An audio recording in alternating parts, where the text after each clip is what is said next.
Hello, I'm Brigantia, Blackbird of Blackbird's Brew. Happy Thursday. 2022 is getting started in just a couple days. Now, while Samhain is the spiritual new year for many pagans, and myself included, there is just so much energy centered around the calendar new year in our culture. It's just really impossible to ignore. Every year, there's literally anticipation vibrating through the air, especially when the past year was a notably difficult one. People are ready to turn the page on the chapter. They're looking forward. They're reaching out for hope, and it's absolutely contagious. And I think this is a fantastic thing, and I don't see anything wrong with, making a little to-do over it. Now, one way to mark the new year is to make New Year's resolutions. These are very popular to make, and it's an open understanding that very few people are actually going to put forth much effort to keep these resolutions. My theory is that some goals sound good, but when you realize the work required to achieve those goals, that's just not something a lot of people are ultimately willing to do. So for those of us who do choose to make New Year's resolutions, maybe it would be worthwhile for us to keep in mind the effort that's going to be involved and to make a plan so that we have room for reaching that goal in our lives. It just doesn't feel good to set goals and then not achieve them, but we can make decisions that will enable us to set goals and then to set ourselves up for success.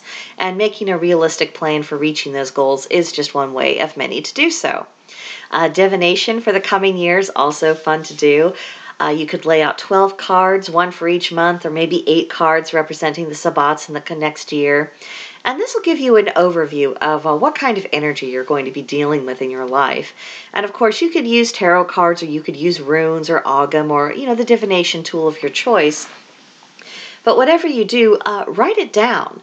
Look at each individual component of the reading, and whenever the season comes up, refer back to your notes and then use that as a guide. If there's a major bump in the road in the way, you're forewarned, and that gives you time to prepare, and you can be in a better circumstance when you do hit that bump, or at the very least, you'll be braced for impact. But on the flip side, if you get a sign that something is likely to work out really well, you can move forward with greater confidence, and you can pursue it, and you can make the most out of the favorable energies.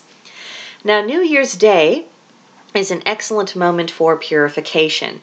That could be of the home, of yourself, or even for the renewal of your spiritual practice. Now, Imbolc is just a little over a month away, and Imbolc is all about purification and renewal. And so I like to do a small ritual on New Year's Day to jumpstart that process.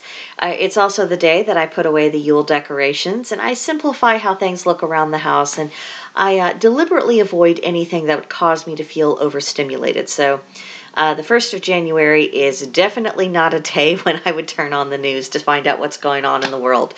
The world can wait a day, just saying.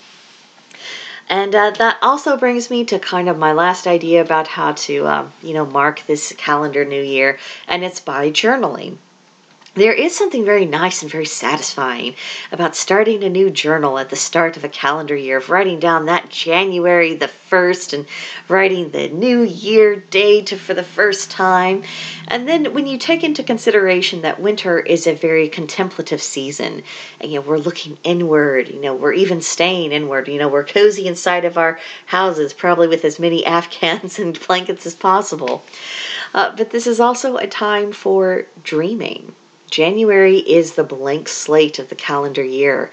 It's a great time for brainstorming and for being in the first quiet stages of creation of whatever we want to create our new year to be. So that's a few ideas just tossed out there. I think this can be a really fun and lighthearted thing. Plenty of time for the doom and gloom that inevitably comes.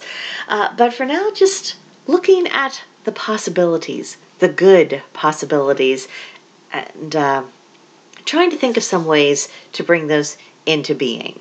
So that's what I'm doing. I would love to hear about what you're doing. You can come visit me and the rest of the crew at Blackbird's Brew on Discord. There's a link to join in the description box below if you haven't already. And of course, please subscribe to this channel, like the video, leave me a comment. I'll see you in the next one. Bye.